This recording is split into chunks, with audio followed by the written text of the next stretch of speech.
ভাগ্য যেতিয়া তোমাক সংগ নিদিয়ে তেতিয়া বুজিবা একমাত্ৰ কঠোৰ পৰিশ্ৰমেই তোমাৰ নিৰ্ভৰযোগ্য সংগী। অসৎ উপায়েৰে ধন সম্পত্তি আৰু বিলাসিতা বিচৰাতকৈ সহজ আৰু সৎ জীৱন যাপন কৰাটোৱে ভাল। ধুনীয়া চেহেৰাই হয়তো এটা সম্পৰ্কৰ সূচনা কৰিব পাৰে, কিন্তু মনটো ধুনীয়া নহ'লে সেই সম্পৰ্ক বৰ্তাই ৰাখিব নোৱাৰি। আনে তৈয়াৰ কৰা পথ অনুসৰণ কৰি নিৰাপদে থাকিলেও নিজৰ লক্ষ্যত উপনীত হ'বলৈ নিজৰ পথ নিজেই তৈয়াৰ কৰি ল'বলৈ শিকা। যি নিজৰ কথাৰ মূল্য দিব নোৱাৰে সি আনৰ জীৱনৰ মূল্য কেনেকৈ দিব? অনবৰতে আনৰ দুখ খুচৰি ফুৰা মানুহ মাখিবোৰৰ দৰে। সৰ্ব শৰীৰ ধুনীয়া অংশ থকাৰ পাছতো বাৰে বাৰে গৈ আঘাতপ্ৰাপ্ত স্থানতে পৰে। আনক যদি ক্ষমা কৰিব নোৱাৰা আৰু নিজকে যদি নম্ৰ কৰিব নোৱাৰা, তেন্তে কেতিয়াও তুমি কোনো ডাঙৰ উদ্দেশ্যত উপনীত হ'ব নোৱাৰা। জীৱন হেৰাই যাব পাৰে, স্মৃতি নহয়।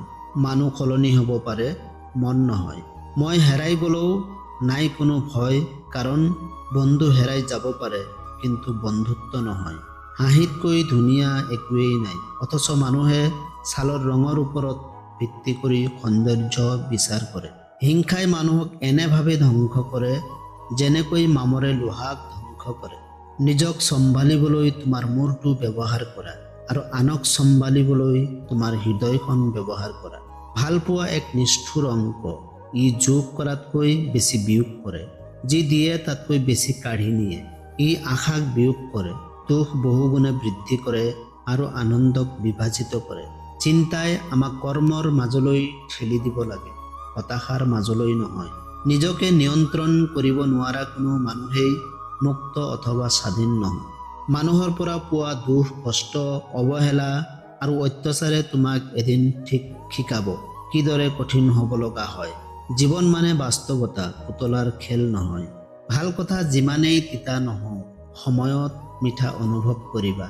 কিছুমান মানুহ যিমানেই আপোন নহওক, সময়ত আচল ৰূপ চিনিবা। মৃত্যুৰ পাছত কাৰোবাক প্ৰশংসা কৰা আৰু কাৰোবাৰ অনুভূতিক আঘাত কৰি তেওঁৰ ওচৰত ক্ষমা বিচৰা, দুয়োটাই মূল্যহীন। জীৱনৰ সকলো ক্ষেত্ৰতেই সফল হোৱাটোৱে সফলতা নহয়। জীৱনৰ সকলো পৰিস্থিতিতে সুখী হ'ব পৰাটোহে আচল সফলতা। তুমি হয়তো জীৱনত বহুবাৰ পৰাজয়ৰ সন্মুখীন হ'বা, কিন্তু কেতিয়াও জয়ৰ আশা নেহেৰুৱাবা। জীৱন ধাৰণৰ বাবে প্ৰয়োজনীয় কৰ্ম সম্পাদন কৰা, কিন্তু হিংসা, অহংকাৰ, কামনাৰ অবিহনে কৰা। কাৰণ সঠিক কৰ্ম কৰা উচিত, ভালপোৱা, সহানুভূতি আৰু ভক্তিৰে। পৃথিৱীত মানুহ বাঢ়িছে, কিন্তু সৎ মানুহ বঢ়া নাই। শিক্ষিতৰ হাৰ বাঢ়িছে, কিন্তু সুশিক্ষিতৰ হাৰ বঢ়া নাই। আইন বাঢ়িছে, কিন্তু অপৰাধ কমা নাই। শৰীৰৰ সৌন্দৰ্য বাঢ়িছে, কিন্তু চৰিত্ৰৰ সৌন্দৰ্য বঢ়া নাই। খাদ্য সামগ্ৰী বাঢ়িছে, কিন্তু খাদ্যৰ মানদণ্ড বঢ়া নাই। শিক্ষক বাঢ়িছে, কিন্তু শিক্ষকৰ নৈতিকতা বঢ়া নাই। নেতাৰ সংখ্যা বাঢ়িছে, কিন্তু নীতিপৰায়ণতাৰ সংখ্যা বঢ়া নাই। মানুহৰ প্ৰতি মানুহৰ বিশ্বাস যেতিয়াই কমিবলৈ আৰম্ভ হ'ল, তেতিয়াই দুৱাৰ আৱিষ্কাৰ হ'ল। যেতিয়াই মানুহে মানুহৰ বিশ্বাসৰ ওপৰত আঘাত হানিবলৈ চেষ্টা কৰিলে, তেতিয়াই তলা আৱিষ্কাৰ হ'ল। আৰু যেতিয়া মানুহৰ ওপৰত মানুহৰ বিশ্বাস একেবাৰে নোহোৱা হ'ল, তেতিয়াই CCTV আৱিষ্কাৰ হ'ল। ঠিক এনেকৈয়ে মানৱ সমাজত বিশ্বাসৰ অপমৃত্যু হ'ল। তৰ্ক কৰি জয়ী হোৱাতকৈ নীৰৱে পৰাজয় স্বীকাৰ কৰাই ভাল। কাৰণ বুদ্ধিমান লোকে কেতিয়াও পৰাজয়লৈ ভয় নকৰে, বৰঞ্চ মূৰ্খৰ উল্লাস দেখি উপভোগ কৰে। তোমাৰ সফলতাত দাবীদাৰ বহুতেই ওলাব।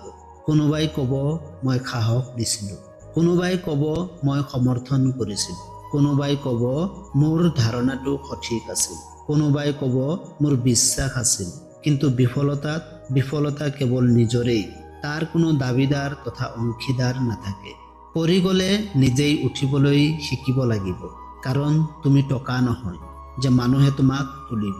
সম্পৰ্ক এটাত 4টা বস্তু খুবেই প্ৰয়োজন। 1. ধৈৰ্য, 2. বুজাবুজি, 3. সন্মান আৰু 4. বিশ্বাস।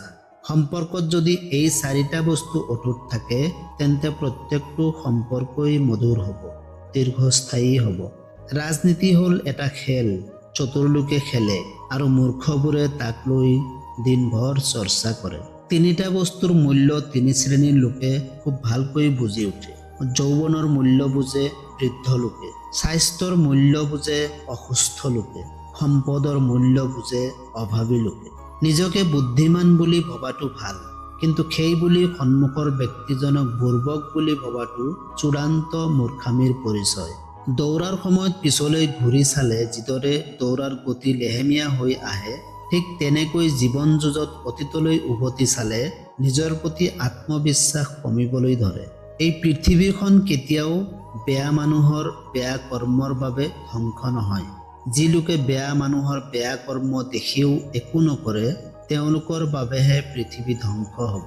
টকাতকৈ সময় বেছি গুৰুত্বপূৰ্ণ, কাৰণ বিচাৰিলেই টকা উপাৰ্জন কৰিব পাৰি, কিন্তু ইচ্ছা কৰিলে সময়ক উভতাই পাব নোৱাৰি। মিছা বিয়পাই দিব পাৰি, কিন্তু প্ৰতিষ্ঠা কৰিব নোৱাৰি। সঁচা লুকুৱাই ৰাখিব পাৰি, কিন্তু তাৰ অস্তিত্ব সম্পূৰ্ণৰূপে নোহোৱা কৰিব নোৱাৰি। অসত্যৰ ওপৰত ভৰ দি জীয়াই থকা আৰু তলি ফুটা নাৱেৰে বিশাল নদী পাৰ হোৱা একেই কথা।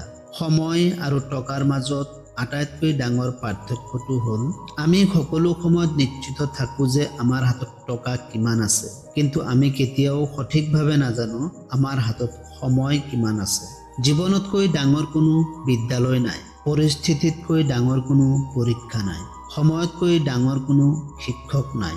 যিদিনা কোনোৱে কথা দি কথা নাৰাখিব, সেইদিনা বুজিবা বিশ্বাস মানে কি। যিদিনা কোনোৱে কথা দি উভতি নাহিব, সেইদিনা বুজিবা অপেক্ষা মানে কি। যিদিনা কোনোৱে হঠাৎ এৰি গুচি যাব, সেইদিনা বুজিবা ভৰসা মানে কি। যিদিনা হেৰাই যোৱা কাৰোবালৈ অজানিতে বাৰে বাৰে মনত পৰিব, সেইদিনা বুজিবা ভালপোৱা মানে কি। দানে কেতিয়াও ধন নকমায়, ক্ষমাই কেতিয়াও সমতা নকমায়, নম্ৰতাই কেতিয়াও মৰ্যাদা নকমায়।